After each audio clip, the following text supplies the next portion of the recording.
I think banking in general can be, at least opening a small business can be really intimidating. Yeah. It has never felt that way working with Bremer.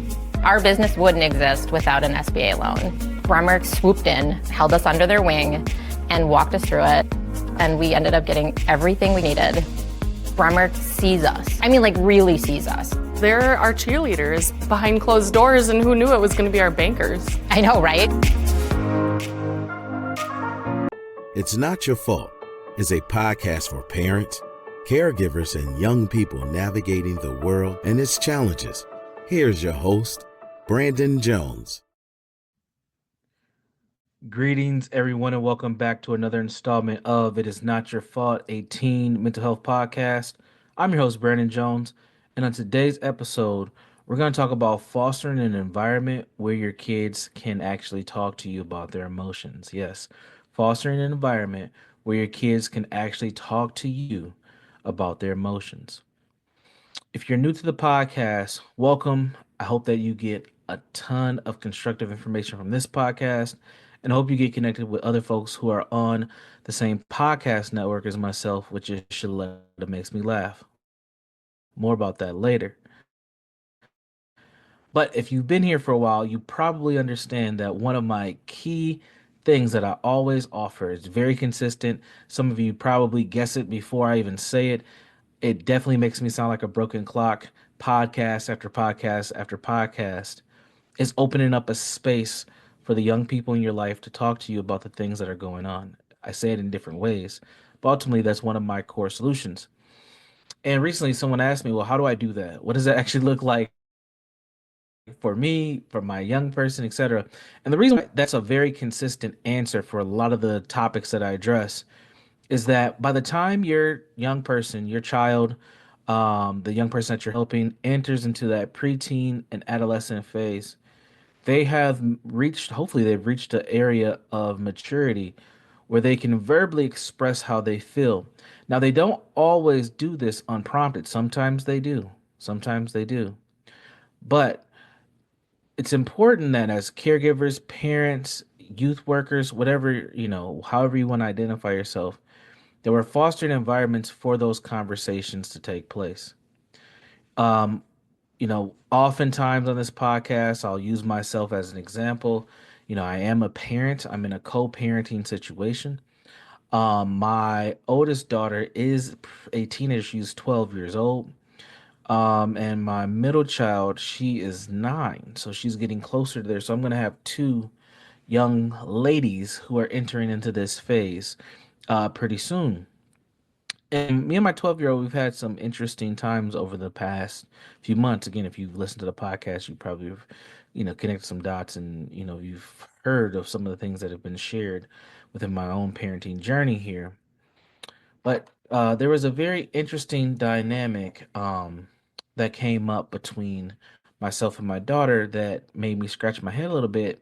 And I was proud, but I was also a little concerned. And she came to me and she shared a secret. I'm not going to tell you what she told me, but she said, I want to talk to you about this, Dad. And I don't want you to tell my mom. And that struck me because I was like, ugh, that splits the parents, makes a very uncomfortable dynamic. But she really wanted to connect with a parent on this situation. And she felt like her mother wasn't ready to hear what she needed to share, but she felt like I was more equipped.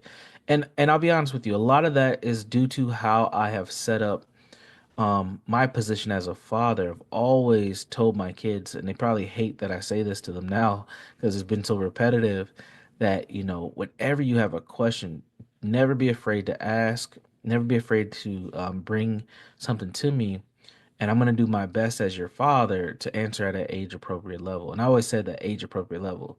And it's starting to click to them now what I mean as they have a young, the third, third daughter, their younger sister, they see that she doesn't always understand everything. So they have to break it down to her in like, a 3-year-old level. So they get what I mean by that.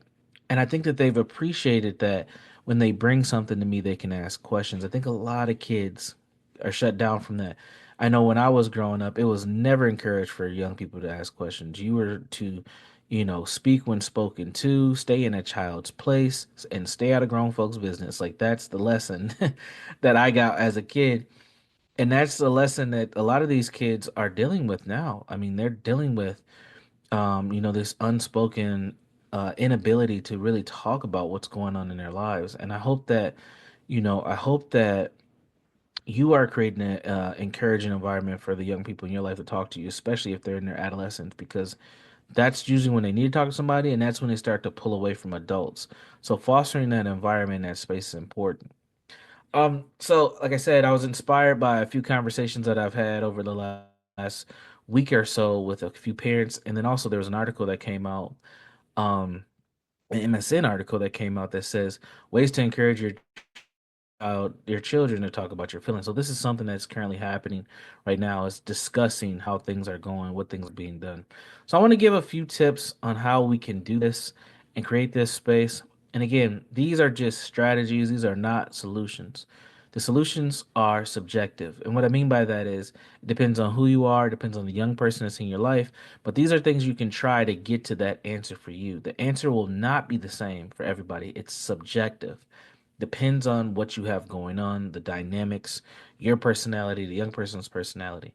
But you can find the right solution for you if you start implementing various different strategies to see what works and what does not work. So, the first strategy or tip that I want to share with you all is be present, not just available. Be present, consistently present, not just available. Adolescents can sense when you are distracted. Rather than asking how they're doing in passing, create intentional moments where your teen, your young person, knows you are fully present. No phones, no multitasking, just you and them. Present communication, what it signifies is that you value them and that there's a level of safety there. There's a level of comfort. You're defusing what's going on. Over time, this consistently forms a foundation where teens feel like they are sharing authentically and that you're valuing their time as well. If you're an older person like myself, you know that's not how we grew up. But that's this generation, and you're going to have to lean into it. One of the things that I do when my children come to me, and it's not just my oldest daughter, this is all three of them, no matter which one it is, when they come, I always stop what I'm doing unless I can't. If I can't, well, I'll give you both examples. Typically, I stop what I'm doing, and if I'm sitting, I stay seated because it usually gives me eye level. Now, my oldest daughter, she's a lot taller now, so sometimes I'll ask her to sit. So there's a level of comfort there. If we're in a position where we're standing, I'll stand and I always turn. I always turn so we're face to face, body to body. Not all up in their face and close, but just giving them my undivided attention and respect. And my body language is also saying, I'm here listening to you. And then I allow them to talk first and I never interrupt, even if I don't agree, even if it's something we've already talked about and I've already gave them my answer. I let them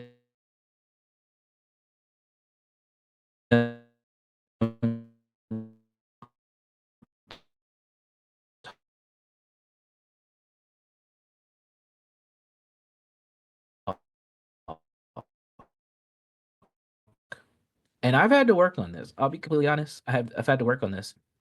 Now, if I'm in a position where I can't be that focused, middle of, or maybe I'm leading some, there's things that could be all I'm doing. Sometimes be annoying.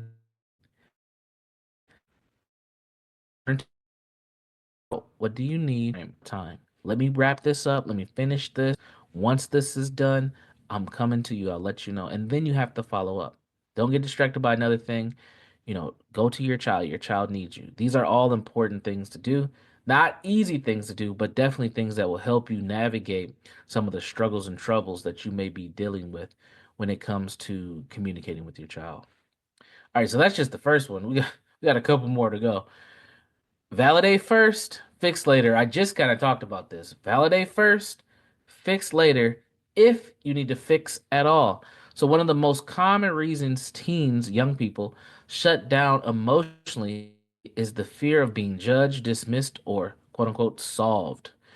Your adolescent shares something vulnerable. Even if it's hard to hear, start by validating their experience. That's what I say. Learn your body language helps to do that. Listen, don't interrupt. Let them know after they finish, I heard you. Sometimes I even repeat back what you're saying. So and I'll say this. Let me make sure I'm understanding you correctly. You're saying this, this, and that, right? I'll say, let me make sure I'm hearing you right. Is this what you're saying to me? Whatever their age or level is of feedback, you want to give it to them. With my 3-year-old, I know this is not for that young, this podcast is geared towards adolescents, but my 3-year-old, I will say something like, are you saying this? Is that what you want daddy to know? And she'll say yes or no. Sometimes, you know how 3-year-olds can talk. They can blend their words up. You don't know what they're saying. I'll say, hey, say that one more time. Is this what you're trying to say? And she'll say, no, dad, like I'm trying to say this. So sometimes there is a back and forth that will take place, and you have to be prepared for that. And that's even with adolescents, not just with 3-year-olds. Validation doesn't mean that you agree. This is very important for parents and caregivers, but it means that you acknowledge their emotions are real and that their feelings are important. And again, a lot of young people don't get this from adults. They just get shunned and disrespected. Next, number 3, model emotional language with pressure. Or sorry, yeah, with pressure. Without pressure, sorry. I can't read my own stuff.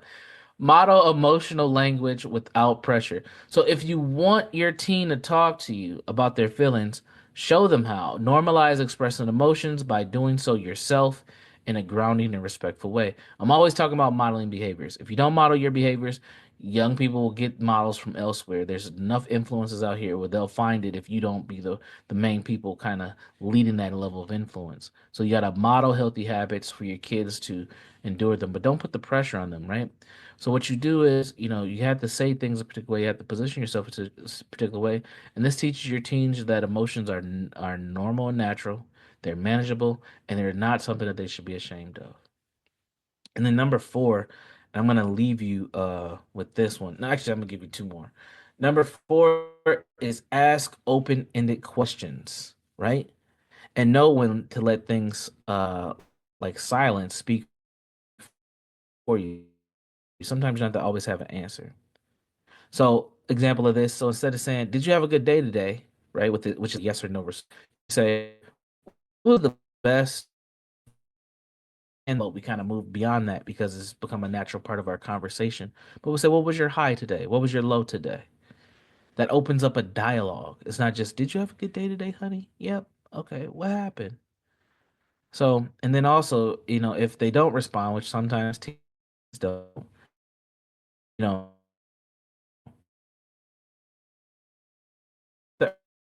to feel silent. Sometimes teens have a space or how to say things. And I know that silence can be scary. People need to think through things. Yeah. And then the culture stuff, a lot of creating new habits and traditions in their home. So if mistakes are punished harshly or emotions are only talked about in moments of crisis, your teen won't feel safe and they will often feel like they're being vulnerable, right? They're being vulnerable in an unsafe environment. So strive to build a culture where emotions are discussed regularly, not just when something goes wrong. And this is big too. I check in and I just start running my mouth and telling my kids how I feel and how I feel about them. And sometimes they're looking at me like, why are you telling me all this? It's because I want them to know it's okay to just talk about these things. You don't have to hide them. There's no shame. We try to eliminate shame in my home as much as possible. Weekly family check-ins where everyone shares a high and low, as I just said, is a great example. And even a hope. What do you hope for coming forward, going on this week?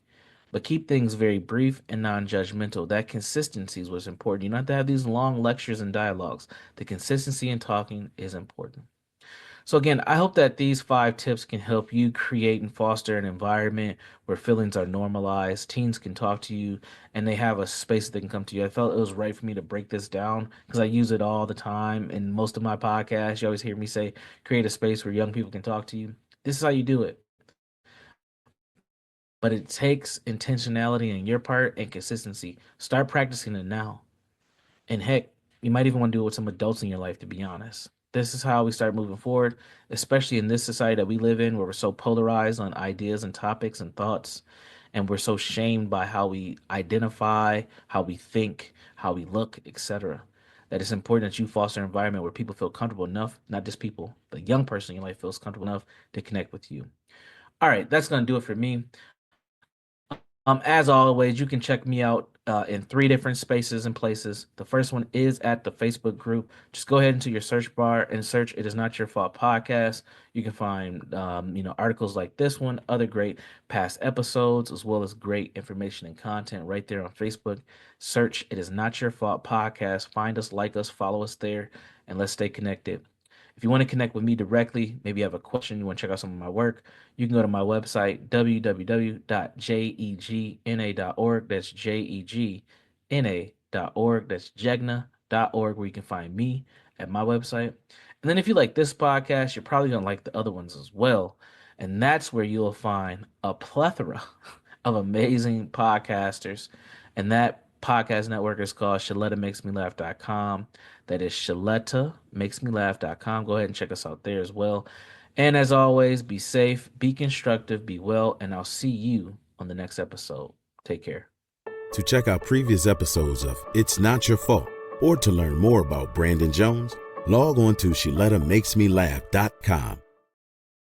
You know Sheletta makes you laugh, but did you know Sheletta Brundidge can also make you think and boost your business? Media personality, activist, and comedian Sheletta Brundidge founded Sheletta Makes Me Laugh to celebrate and share the best of Black culture. It's a podcasting platform. You can download 10 weekly podcasts hosted by African-American subject experts at ShelettaMakesMeLaugh.com or wherever you find your favorite podcasts. ShelettaMakesMeLaugh.com is also a production house, creating broadcast quality commercial content. And Sheletta and her team of storytellers create powerful promotional campaigns to get businesses the brand awareness they're looking for. Some of Minnesota's top businesses trust Sheletta, and you can too. Get out the word about your events and products and get in front of communities of color with ShelettaMakesMeLaugh.com. She's got the power to help your business. What's up, everyone? It's Sheletta. I'm here getting a phone for one of my newly minted teenagers with Xfinity Mobile. They've got great options, affordable plans, and solid coverage that works for our whole family. With Xfinity Mobile, my daughter can stay connected with me wherever she goes. And did you know when you sign up, you can get an extra phone line free for a full year? Switch to Xfinity Mobile today for more savings, more smiles, and more ways to stay connected.